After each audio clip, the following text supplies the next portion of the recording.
উনি আজকে আতঙ্কিত। কি কি বিষয়ে আতঙ্কিত? উনি হরিয়ানা, মহারাষ্ট্র, দিল্লিতে হিন্দু ভোট এক হওয়ার জন্য আতঙ্কিত। উনি আতঙ্কিত হিন্দু শব্দে, উনি আতঙ্কিত তোষণের শব্দে, উনি আতঙ্কিত মা সরস্বতীর নামে, মা দুর্গার নামে, মাতা কালীর নামে। এই আতঙ্ক তার প্রকাশ পেয়েছে। তিনি আতঙ্কিত মৌলবাদের নামে, জঙ্গিবাদের নামে। তিনি আতঙ্কিত মহাকুম্ভের পুণ্য স্নান এক হয়েছে হিন্দুস্তান। কুম্ভের গোটা পৃথিবীর সনাতনীদের পবিত্র সঙ্গমে পুণ্য স্নান এবং তাকে কেন্দ্র করে যে গোটা পৃথিবীর হিন্দুরা অনেকদিন পরে ঐক্যবদ্ধ হয়েছে এবং উনার যে দলদাস আইপিএসরা আছে, নিচের তলার পুলিশ খুবই ভালো। তারা ডিএ পায় না, ছুটি পায় না, হোম ডিস্ট্রিক্টে পোস্টিং পায় না, তাদের রেশন বন্ধ করেছেন উনি এসে, ইউনিফর্ম বন্ধ করেছেন।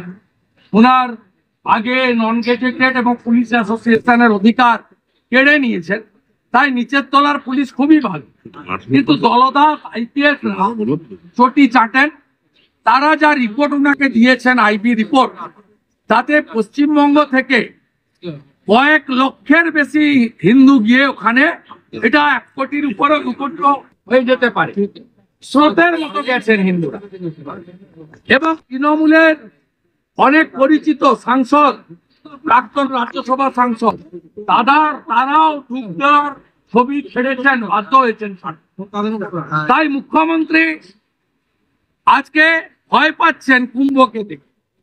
উনি কতগুলো প্রশ্ন ছুড়ে দিয়েছেন, কতগুলো বক্তব্যে আপত্তি করেছেন। বিরোধী দলনেতার বিরুদ্ধে তিনি বলেছেন, আমি প্রধানমন্ত্রীকে বলবো যে আমি জঙ্গি না। মুখ্যমন্ত্রী মমতা ব্যানার্জি, আপনার রাজ্যে 7 শেখ আনসারুল বাংলা, তিনি 1.5 বছর ধরে মুর্শিদাবাদের হরিহর পাড়ায় হাজেরি মাদ্রাসা চালালেন। আপনার পুলিশ কেন জানতে পারলো না? আপনার বিডিও, এসডিও, ডিএম কেন 7 শেখের নাম ভোটার লিস্টে তুললো? আপনি আজকে ছাপাই দিয়েছেন ব্রাহ্মণবাড়ির সন্তান ব্যানার্জি নাম, যোগেশ চন্দ্রে পড়িনি, যোগমায়াতে পড়েছি।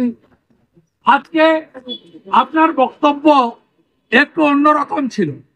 আপনি কত বড় হিন্দু, কত বড় রাষ্ট্রবাদী।